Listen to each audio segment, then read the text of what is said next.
I'm with Rachel Fletcher from Knox Upholstery.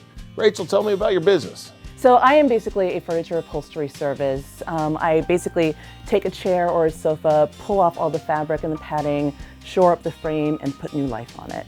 My background is marketing and advertising, but I moved here from St. Louis back in 2005-ish, and I was looking for a job, and that was kind of during the recession, and no one was hiring for marketing and advertising.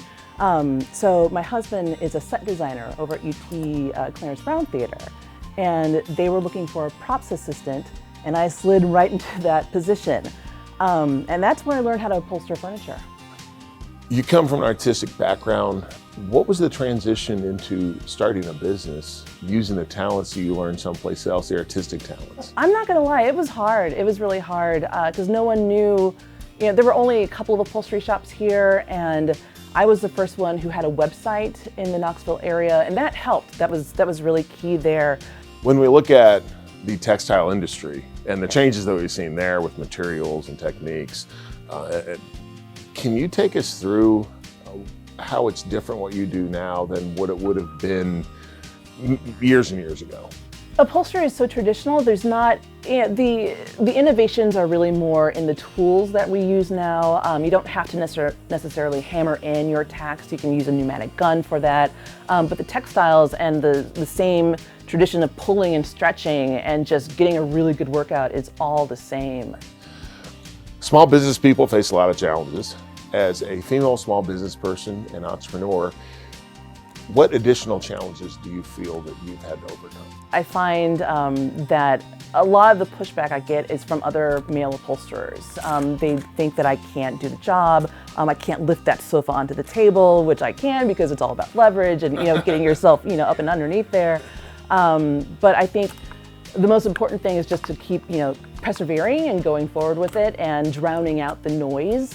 What would you tell someone that is looking to get a piece of furniture reupholstered? What are the most common mistakes you see them make when they're shopping around for someone that can do that? Really, you can tell if a frame has good bones by trying to pick it up, and if it twists on you, that's not a good frame. I get a lot of people calling me, and they've got something, a chair that they picked up from Walmart or from IKEA, and it's not worth it. If it's really, really super light, that's not going to be worth reupholstering, especially now because they're making chairs and frames out of plastic and foam, and you can't reupholster that stuff. It's just going to disintegrate. One of the most important things that you've gone through is taking your craft and then realizing that as a small business person, it's not just about the product. It's also bookkeeping, it's marketing, all those different aspects. It's having an entrepreneurial vision, which you did with your website as well. What sets your business apart from other upholsterers?